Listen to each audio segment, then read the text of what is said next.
नमस्कार, मैं हूं आपके साथ मयंक। तो देखिए, बिहार की सियासत का सबसे बड़ा सवाल, क्या एनडीए नीतीश कुमार को सीएम फेस घोषित करेगा? ये सवाल कल से बार बार पूछा जा रहा था। तेजस्वी भी बार बार ये सवाल पूछ रहे थे।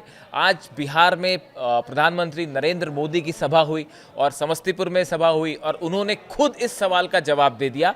प्रधानमंत्री ने समस्तीपुर के मंच से कहा, नीतीश कुमार के नेतृत्व में इस बार भी बिहार में एनडीए की सरकार बनेगी और 2010 के सारे रिकॉर्ड्स को ध्वस्त कर देगी।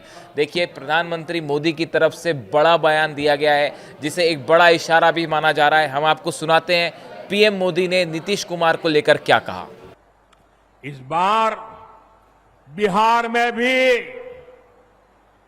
नीतीश बाबू के नेतृत्व में एनडीए जीत के अपने पुराने सारे रिकॉर्ड तोड़ने वाला है। इन चुनावों में बिहार एनडीए को अब तक का सबसे बड़ा जनादेश देगा। साथियों, ये साल 2005 का अक्टूबर महीना ही था जब बिहार ने जंगल राज से मुक्ति पाई थी।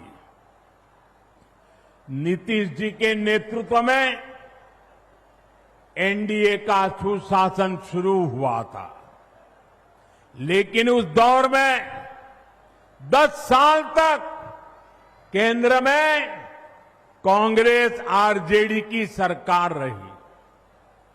कांग्रेस आरजेडी ने नीतीश जी के सामने भांति भांति के रोड़े अटकाए।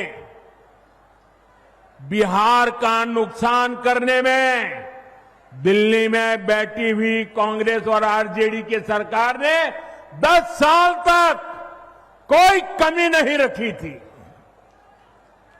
आरजेडी बिहार के आप लोगों से बदला लेती रही कि आपने नीतीश जी को वोट क्यों दिया, नीतीश जी की सरकार क्यों बनाई।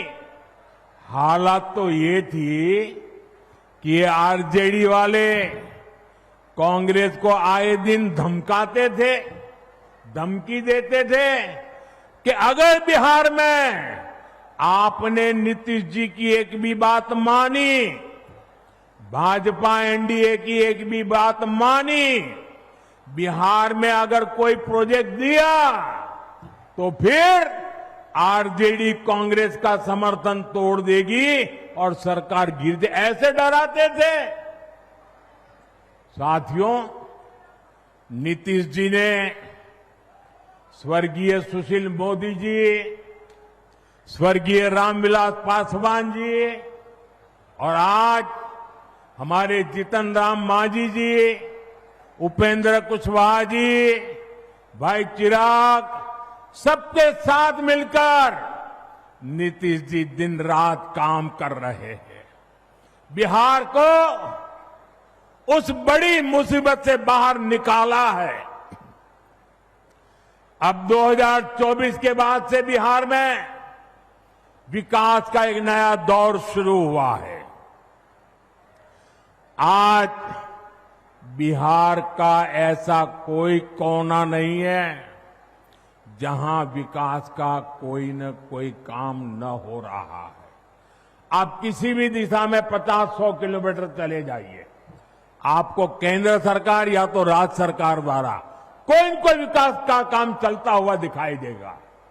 साथियों, एनडीए सरकार सड़क, बिजली, पानी, इंटरनेट, गैस कनेक्शन, इनको सिर्फ सुविधा नहीं मानती, ये सशक्तिकरण के, समृद्धि के भी माध्यम है।